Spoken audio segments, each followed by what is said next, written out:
몇 가지 질문과 함께 설교를 시작하려고 합니다. 지금 내가 어디로 가야 할지 몰라서 혹시 방황하고 계십니까? 지금 무엇을 해야 할지 갈피를 전혀 못 잡고 계십니까? 지금 어떻게 해야 될지 몰라 고민만 하고 있습니까? 교회는 오래 다녔는데, 그래서 직분도 받았는데 믿음이 자라고 있지 않습니까? 예수님을 닮아가고 하나님을 보여주는 삶을 살고 계십니까? 여러분 가정은 평안하십니까? 부부 사이는 좋으십니까? 자녀와의 관계에 문제는 없습니까? 여러분의 가정은 천국을 누리고 계십니까? 이 모든 질문은 한 가지와 연관되어 있습니다. 그것은 말씀입니다. 시편 119편 105절에 주의 말씀은 내 발의 등이요 내 길의 빛이다 라는 말씀이 있습니다. 이 한 말씀으로 다 이해가 됩니다. 예전에는 이렇게만 가르쳤습니다. 주의 말씀이 내 발의 등이니까 등과 빛이 나오는데 등은 가까운 곳을 비추기 때문에 한 걸음 한 걸음씩 갈 수 있다. 그리고 빛은 멀리 비추는 거니까 멀리 목표를 보면서 가야 된다. 이렇게만 가르쳤는데 주의 말씀이 내 발의 등이고 빛이라면 말씀이 없다면 등과 빛이 없는 거죠.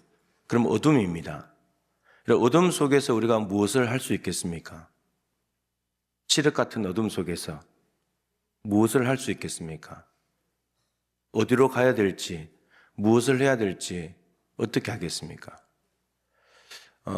꼭 어둠이 아니라 광야라 할지라도 광야에서 나침판이 없고 기준이 없다면 무엇을 할 수 있겠습니까? 길을 모르는데, 먹을 것이 없는데 아무것도 할 수 있는 게 없습니다. 가나안 땅에 들어가서 지금 우리가 살고 있는 세상같이 많은 것들이 다 갖춰져 있다 할지라도 기준이 없다면 똑같습니다. 광야기 때문에 어쩔 줄 모르는 것이 아니라 가나안 땅, 거기에 들어가서도 어쩔 줄을 몰라 합니다. 기준이 없으니까. 말씀이라는 기준을 붙잡아야지 광야도 살 수 있고 가나안 땅도 살 수 있고 어둠도 괜찮은 건데, 근데 이 기준, 말씀이 없다 보니까 광야에서도 힘들고 가나안 땅에 들어가서도 엉뚱한 데 휩쓸려 다니고, 이게 우리의 연약함이라고 하는 거죠. 죄의 본성을 가지고 태어난 인간은 자기 마음대로 살아가기 때문에 법과 규칙이 필요합니다. 그렇지 않으면 세상은 무법천지가 되겠죠. 그리고 인간은 스스로 망하는 길로 들어갈 수밖에 없습니다. 특히 하나님께서 아들을 통해서 십자가에 매달아 구원하신 하나님의 백성들에게 요구하는 것도 하나님의 말씀을 따라서 살아야 된다는 겁니다.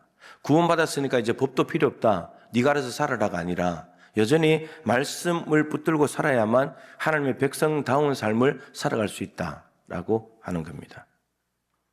무엇보다 하나님께서는 가정이 말씀 위에 세워지기를 간절히 바라고 계십니다. 성경을 찾아보면 정말 우리 믿는 사람들의 가정이 말씀 위에 잘 세워지면 좋겠다, 이게 하나님의 마음이 드러나 있습니다. 아시는 대로 가정은 창세기에서 하나님이 인류를 시작하신 최초의 공동체가 부부, 가정입니다. 가정. 그만큼 중요한 것이죠. 그리고 신명기 6장 4절부터 9절에 우리가 잘 알고 있는 쉐마의 말씀이 있습니다. 들으라 이스라엘아. 들으라 이스라엘아. 중요한 말씀이 있죠.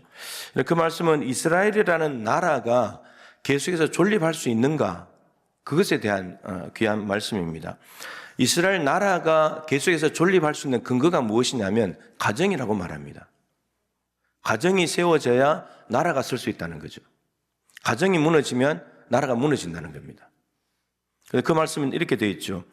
우리 하나님 여호와는 오직 유일한 여호와이시니 너는 마음을 다하고 뜻을 다하고 힘을 다해서 주 너의 하나님을 사랑해라. 여러분, 나라가 잘 세워지려면 하나님을 사랑해야 합니다. 가정이 잘 세워지려면 하나님을 사랑해야 됩니다. 마음과 뜻과 힘을 다해서, 대충이 아니라 내 일하고 남는 시간, 하나님께 내가 내 걸 다 쓰고 찌끄리기 시간, 내가 쓰고 싶은 돈 다 쓰고 남아있는 돈으로 하나님을 사랑하는 것이 아니라 가장 최고의 것으로 전부 다해서 하나님을 사랑해야 된다라고 말합니다. 그러면서 이 쉐마의 말씀에는 이렇게 되어 있습니다. 어떻게 사랑하는 것을 구체적으로 어떻게 해야 되는가? 여러분, 그 구체적으로 마음을 다하고 뜻을 다하고 힘을 다하여 하나님을 사랑하는 것을 말씀과 연결시켜 놓았습니다. 이렇게 시작하죠. 너는 하나님의 말씀을 마음에 새기고, 여기서 이인칭 너가 누구냐 하면 부모입니다. 어떻게 할 수 있나? 그 다음에 이렇게 되어 있습니다. 네 자녀에게 부지런히 가르쳐라. 네가 먼저 말씀을 마음에 새기고, 그리고 자녀들한테 말씀을 가르쳐야 된다. 부모죠, 부모. 여러분, 말씀을 마음에 새기려면 여기에는 시간이 필요합니다. 반복해야 됩니다. 여러분, 나무에다가 글자를 하나 새겨도 조각을 해도 시간이 걸리잖아요. 반복해서 파야 되잖아요. 다듬어야 되잖아요. 말씀 하나가 내 마음 안에 새겨지기 위해서는 한 번 된다고 새겨지지 않습니다. 반복해서 들어야 되는 거예요. 계속 들어야 되는 거죠. 시간을 들여야 되는 거죠. 그래서 부모님부터 말씀에 마음을 새겨야 된다. 말씀을 마음에. 그리고 새기는 걸로 끝나는 것이 아니라 이걸 자녀들에게 가르쳐 줘야 된다. 가르치는데 부지런히 가르쳐야 된다. 부지런히. 그 가르치는 방법이 쉐마의 말씀에 3가지로 나옵니다. 첫 번째 방법은 귀에 듣게 해야 된다. 귀에 들을 수 있도록. 그러니까 우리 부모님이 입을 열어서 가르쳐야 된다는 말씀이죠. 집에 앉았을 때, 길을 갈 때, 누워있을 때, 일어날 때. 자녀들이 누웠다가 일어나고 길을 가고 집에 앉았을 때 항상 부모님들이 자녀들에게 말씀을 들려줘야 된다. 들을 수 있도록. 두 번째 방법은 몸에 부착하라고 합니다. 몸에 부착하는 것은 손목에 매야 된다. 손목에. 그리고 눈썹 사이에 붙여야 된다. 그래서 손목에 매라는 말은 우리가 손으로 일을 하잖아요. 손으로 일을 할 때 말씀을 의식하고 손으로 일하라는 거예요. 말씀을 기준으로 일하라는 거죠. 네가 하고 싶은 대로 하지 말고 말씀에서 뭐라고 하냐. 이 앞에 있는 일을 어떻게 하기를 처리하기를 원하냐. 말씀을 보고 손을 움직이라는 거예요. 이거 눈썹 사이에 있는 것을 보는 거죠. 네가 세상이나 이런 걸 볼 때 말씀을 근거로 봐라. 말씀의 창을 통해서 봐야 된다. 그래서 그 말씀을 안 보고 세상부터 보게 되면 세상에 휩쓸려 따라갈 거다. 말씀을 보고 저걸 받아들여야 될지 안 받아들여야 될지, 저것을 해야 될지 이것을 해야 될지를 분별하고 가야 된다. 말씀을 몸에 부착하고 다니도록 자녀들에게 해야 된다. 세 번째는 눈으로 보게 해야 된다. 저 집 문설주와 좌우 문설주와 바깥 문에다가 말씀을 붙여놔야 된다. 여러분, 문에다가 말씀을 붙여놓는다는 것은 출입하는 거잖아요. 자녀들이 나가고 들어올 때, 여러분 나갈 때, 세상을 향해 나갈 때 말씀을 보고 세상에 나가도록, 들어올 때 자신의 삶을 돌아보면서 말씀을 통해 점검받고 가정에 들어오도록, 항상 자녀들이, 그러니까 한마디로 말하면 말씀 안에서 자녀들이 살아가도록 만들어줘야 된다. 이게 부모가 해야 될 일이고, 이것이 가정을 세워가는 방법이고, 이 가정이 세워질 때 하나님을 사랑하는 것이면서 나라가 세워질 수 있다. 쉐마의 말씀은 그것을 우리에게 가르쳐주고 있습니다.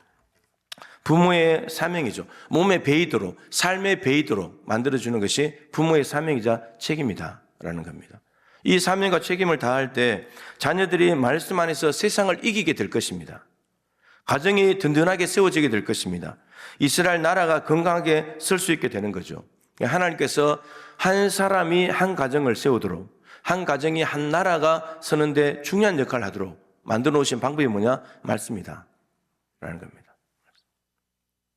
오늘 본문 말씀도 비바람과 풍랑이 불어 닥쳤을 때 넘어지지 않는 집을 세우는 기초가 있다는 겁니다. 이런 비싼 자재, 좋은 자재만 가지고 집을 짓는다고 해서 그 집이 좋은 집이 되고 안전한 것이 아니라 비바람이 불어 닥쳤을 때 안전해야, 튼튼해야 그게 진짜 튼튼한 집이다 라는 겁니다. 근데 그러려면 중요한 건 기초가 되는 거예요. 기초를 뭘로 하느냐가 중요합니다. 여러분, 오늘 말씀에 모래 위에 집을 짓는다. 여러분, 모래 위에 집을 짓는 사람이 있습니까? 없죠. 기초공사 튼튼하게 해놓고 그 위에다가 집을 짓잖아요. 모래 위에 집을 짓는 사람은 없어요. 그럼 예수님이 이거 말씀 잘못하신 건가요? 그렇지 않습니다. 이스라엘에는 와디라고 하는 게 있습니다. 와디는 뭐냐면 이스라엘 나라는 건기와 우기로 나눠져 있죠. 우기 때는 비가 옵니다. 근데 물이 흘러가겠죠. 근데 건기가 되면 싹 말라버리고 비가 안 옵니다. 그러면 그 우기 때는 물이었기 때문에 거기다 집을 안 짓겠죠. 물이 있으니까. 근데 건기 때 다 말라버리고 거기는 모래가 있습니다. 그럼 여기가 이제 물이 없으니까 여기도 지어도 된다고 생각하면서 그때 건기 때에 집을 짓는 거죠. 근데 건기 때 집을 짓고 나면 우기가 곧 오잖아요. 그럼 비바람이 몰아칩니다.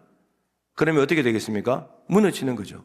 근데 마치 이것을 주님께서 이스라엘 땅에 집을 짓는 두 부류의 사람들을 보시면서 반석 위에 집을 짓는 사람이 있는가 하면 와디, 모래 위에 집을 짓는 사람이 있더라는 겁니다. 근데 그런 사람들이 누구냐? 어디에 빗대서 말씀하시냐면 하나님의 말씀을 듣고 예수님의 이 산상수훈의 말씀을 듣고 그 말씀을 지키는 사람은 마치 집을 반석 위에 짓는 사람이고, 그렇지 않고 말씀을 듣긴 듣는데 행하지 않는 사람은 마치 모래 위에 집을 짓는 것과 똑같다는 겁니다. 이런 말씀은 다 듣습니다. 말씀 다 듣는데 그것을 행하냐는 겁니다. 행하는 것이 반석 되신 예수님 우리의 반석이시잖아요. 그 예수님의 말씀 위에 집을 세워놓으면 집이 안전하다는 겁니다. 비바람이 불고 창수가 나도 괜찮다는 거죠. IMF 가도 괜찮고 코로나가 와도 괜찮고 경제위기가 와도 괜찮다는 겁니다. 근데 하나님의 말씀에 기초에 하지 않고 다른 것에다가 기초를 하고 세워놓으면 무너진다는 거예요. 경제적인 어려움이 오고 바람이 불고 한파가 오면 무너져 버린다는 거죠. 솔로몬 성전과 왕궁을 얼마나 비싼 재료로 오랫동안 지었습니까? 성전과 왕궁을 두 개 짓는데 20년 걸렸잖아요. 18만 3,300명. 그런데 다 무너졌잖아요. 기초가 약했기 때문에. 비싼 재료, 금을 갖다 바르고 엄청나게 잘 지어놨는데, 근데 기초가 하나님의 말씀이 그 안에 있어야 되는데 솔로몬이 말씀을 버렸잖아요. 말씀 어겼잖아요. 그러니까 경곽이 세워진 것 같은데 스바 양이 와서 입이 쩍 벌어질 정도였는데 다 무너지고 말았잖아요. 너무나 중요한 교훈입니다. 여러분, 교회도 말씀 위에 세워지지 않으면 무너집니다. 말씀 위에 세워지지 않으면. 오늘은 가정에 대한 이야기니까. 성도, 개인은 물론이고 여러분의 가정도 돈, 사회적인 신분과 지위, 좋은 직장, 힘과 권력, 좋고 넓은 집, 비싼 인테리어를 한다고 해서 세워지고 유지되는 게 아닙니다. 하나님의 살아있는 말씀이 있어야 가정이 든든하게 세워지고 지켜질 수 있다라고 오늘 성경은 우리에게 가르쳐주고 있습니다. 마태복음 5장부터 7장까지가 산상수훈인데 그 산상수훈의 보화와 같은 말씀을 하시고 난데 결론이 오늘 말씀이에요. 내가 지금까지 전한 산상수훈의 말씀을 듣고 지키는 사람이 지혜로운 사람이고 집을 반석 위에 짓는 사람이다. 안전할 것이다. 튼튼할 것이다. 이렇게 약속을 하고 계십니다. 말씀을 붙잡고 사는 사람과 그 가정이 받는 복에 대한 약속은 많습니다.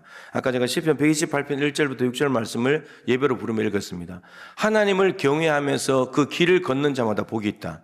여러분, 하나님을 공경하고 두려워하는 사람, 그 길, 그분의 말씀이죠. 말씀 따라서 살아가게 된다는 겁니다. 근데 그 사람이 어떤 복이 있는가? 네가 네 손이 수고한 대로 먹을 것이다. 여러분, 여기에 너 2인칭 단수는 누구냐? 아버지 가장입니다. 왜냐하면 뒤에 네 아내는 그리고 네 자식들은 나오기 때문에. 가정에 있는 아버지가 하나님을 경외하면서 말씀을 붙들고 살면 손이 수고한 대로 먹는데요. 남편들이, 가장들이 나가서 사회에서 일한 만큼 수익을 얻어서 살아가게 해주신대요. 그리고 아내는 결실한 포도나무 같대요. 포도송이가 정말 탱글탱글하게 달려있는 포도송이 보기만 해도 먹음직스럽고 기쁨이 있잖아요. 내 식탁에 둘러앉은 자식들은 어린 감람나무 같다. 이런 감람나무는 성경에서 버릴 데가 없는 나무예요. 찌우면 감람류가 나오고 그 나무는 솔로몬이 성전 지을 때 문 재료로 썼고 잎사귀는 평화를 상징하는 거고 버릴 데가 없는, 우리의 자녀들 안에 무한한 잠재력이 들어있는 그러한 자녀들의 인생이 된다는 겁니다. 근데 그것이 아버지 가장이 하나님을 공경하며 말씀 붙잡는 것에 달려있다는 거예요. 112편에도 그런 말씀이 나옵니다. 하나님을 경외하면서 그의 계명을 크게 즐거워하는 자는 복이 있다. 무슨 복이 있는가? 네 후손이 땅에서 강성할 것이다. 아버지가, 부모 세대가 하나님을 경외하면서 말씀을 붙들고 즐겁게 살아가게 되면 그 후손들, 자녀들이 땅에서 강성해진대요. 여러분, 요즘 우리 자녀들이 땅에서 살아남기가 얼마나 어렵잖아요. 그죠? 금수저 뭐 이런 사람들이 돼야 쉽게 출세를 하고 성공을 하지. 똑같은 출발선에서 시작하지 않기 때문에 낙심과 좌절이 많잖아요. 근데 우리의 자녀들이 뭐 배경은 좋지 않아도 우리 부모님이 하나님의 말씀 붙들고 살아가게 되면 하나님께서 자녀들을 땅에서 강성한 사람으로 세워주신다는 거예요. 다니엘처럼, 다니엘 세 친구들처럼, 에스더처럼, 여호수아처럼, 요셉처럼 세워주시겠다는 거예요. 하나님의 약속입니다. 그러니까 여러분 자녀들이 잘 되기를 바라신다면 아버지인 내가, 어머니인 내가 하나님을 기뻐하고 즐거워하면서 말씀 붙들고 사는 거예요. 그러면 하나님께서 책임져 주십니다. 구체적으로 성경에 나온 몇 가정을 좀 소개를 하면 잘 아시는 가정이죠. 노아는 홍수로 세상을 심판하신다는 하나님의 말씀을 받았습니다. 하나님의 말씀을 받았습니다. 그것이 언제 일어날지 모르는 일이죠. 홍수가 나긴 난다고 했는데, 심판한다고 했는데 언제 일어날지 모르는 일입니다. 근데 그 말씀을 듣고 방주를 지으라고 해서 순종해서 방주를 짓습니다. 혼자서 좁은 그 외로운 길을 걸어가는 거죠. 그런데 확신 가운데 100년을 걸어갔습니다. 정말 방주를 다 짓고 나니까 홍수가 세상을 덮었습니다. 결과는 아시잖아요. 노아 가족만 구원을 받았습니다. 8명. 제2시조가 된 거죠. 다 죽었습니다. 말씀에 순종한 노아 덕분에 가족이 산 거죠. 자녀들이 산 거잖아요. 그럼 말씀이 가정을 구원합니다. 말씀대로 된다는 것, 말씀을 믿음으로 붙잡는 사람은 산다는 것, 가장이 말씀을 붙잡으면 가족도 살린다는 것, 하나님의 말씀이 빈소리가 아니고 허공에 잘못 들은 소리가 아니라 옳다는 것을 증명하는 삶을 노아가 살았는 것입니다. 나아가서 하나님이 살아계셔서 온 천지를 다스리신다는 것을 드러내고 보여주는 믿음의 사람, 믿음의 아버지가 되었습니다. 그 셈과 야벳이 엄청난 복을 받았잖아요. 아들들이. 요셉과 마리아도 마찬가지죠. 하나님께서 예수님을 인간의 모습으로 이 땅에 보내려고 하실 때 요셉은 율법에 사로잡혀 있는 사람이고 마리아는 지극히 이성적인 사람인데 이해하지 못하는 일이었죠. 율법과 충돌되는 일이었죠. 아직까지 부부가 같이 관계를 하지 않았는데 애가 생겼으니까 율법적으로 하면 돌로 쳐서 죽여야 될 상황인 거고, 마리아 쪽에서도 남자를 가까이 한 일이었는데 임신을 해야 된다고 하니까 이게 이성적으로 이해가 안 되는 일이잖아요. 근데 하나님의 말씀을 듣고 비난과 돌에 맞아 죽을 것도 각오하면서 요셉은 율법을 넘어서 사랑으로, 그리고 마리아는 이성을 넘어서 하나님의 말씀에 대한 순종으로 자신을 맡겼습니다. 주의 여종이오니 말씀대로 내게 이루어지이다. 이게 마리아의 고백입니다. 여러분, 아까 우리가 찬송했지만 예수님이 우리의 주가 되신다. 우리는 종들입니다. 종은 주인의 말에 순종하는 것밖에 없죠. 마리아가 저는 주의 종입니다. 하나님은 제 주인이십니다. 저는 종이기 때문에 주인의 말씀을 그대로 받겠습니다. 제가 돌에 맞아 죽더라도, 이해가 되지 않더라도 제가 그대로 받겠습니다. 엄청난 목숨을 건 믿음의 고백이고 결단이죠. 가정이 해체될 수도 있는 상황이었는데 요셉은 이혼을 생각하고 있었으니까 가정이 해체될 수 있는 상황이었지만 말씀의 순종함을 통해서 요셉과 마리아는 가정을 지켜냈습니다. 그리고 하나님의 구원사에 있어서 예수님이 오시는 중요한 통로 역할을 하게 된 거죠. 요셉과 마리아의 자녀들이 어떻게 됐습니까? 예수님 말고도 성경에 4명의 아들 이름이 나오죠. 야고보, 요셉, 유다, 시몬. 야고보와 유다는 우리 성경 신약성경에 뒤에 있는 야고보서와 유다서 그 저자들입니다. 예수님의 동생들, 요셉과 마리아 아들들이죠. 저들은 예수님의 동생들이었지만 그 말씀에 가서 보면 1장 1절마다 예수 그리스도의 종이라고 말합니다. 예수 그리스도의 동생이라고 말하지 않고 종이라고 말합니다. 메시아인 걸 알아차린 거죠. 그러면서 야고보서 유다서를 남겼습니다. 요셉과 마리아의 말씀에 대한 순종의 결과로 자녀들이 이런 삶을 살아가는 거죠.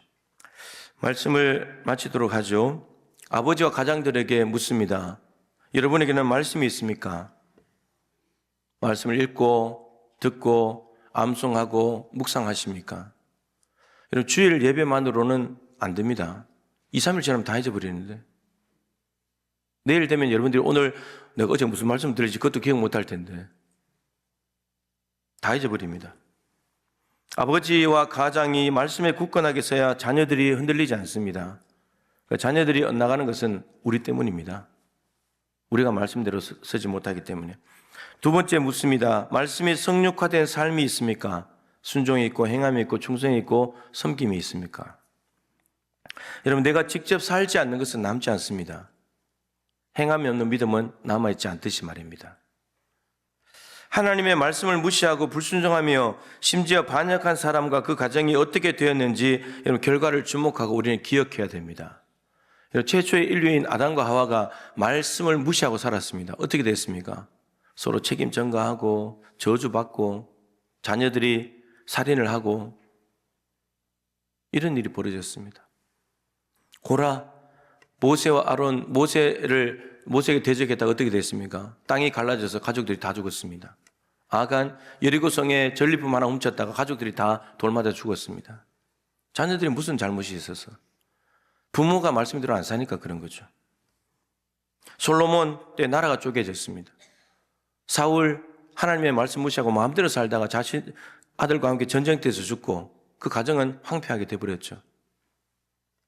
엘리 제사장이었는데 하나님의 말씀에 대해서 무뎌지고 영적인 감각이 없어지게 되면서 자녀들이 성전에서 함부로 행동했는데 야단치지도 않고 가문이 끝나버렸습니다. 사무엘에게로 넘어가 버렸잖아요. 성경에는 하나님의 말씀을 붙들고 잘된 가정도 많이 소개하고 있고 그 반대의 가정도 너무 많이 소개하고 있습니다. 우리는 선택을 해야 되는 거죠. 어떤 가정을 세울 것인지. 여러분, 여러분을 바꾸는 것, 나를 바꾸는 것이 복음의 말씀 아니었습니까? 말씀이었잖아요. 나를 바꾸는 게 말씀이었잖아요. 그러면 나를 바꾸는 말씀이 살아있고 힘이 있다면, 능력이 있다면 자녀들 바꿔놓지 않을까요? 가정을 세우지 않을까요?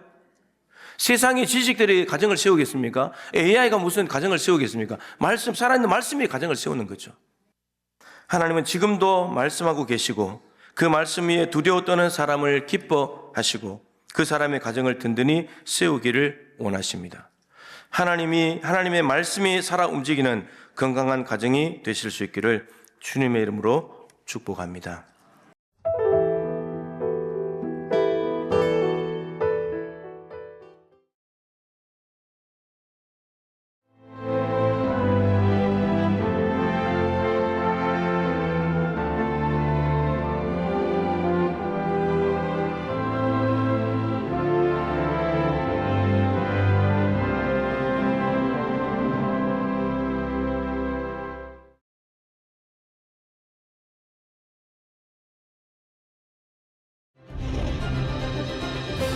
기회는 준비된 도시를 선택합니다.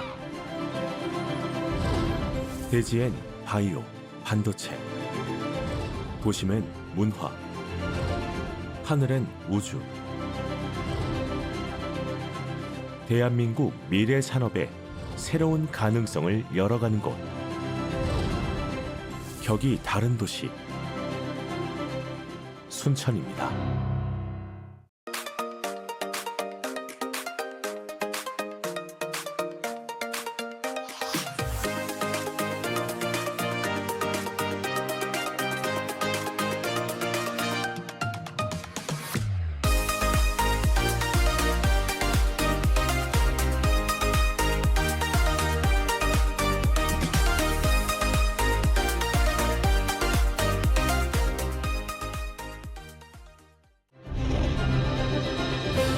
기회는 준비된 도시를 선택합니다.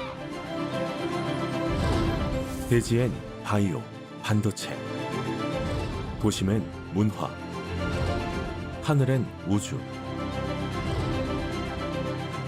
대한민국 미래 산업의 새로운 가능성을 열어가는 곳. 격이 다른 도시, 순천입니다.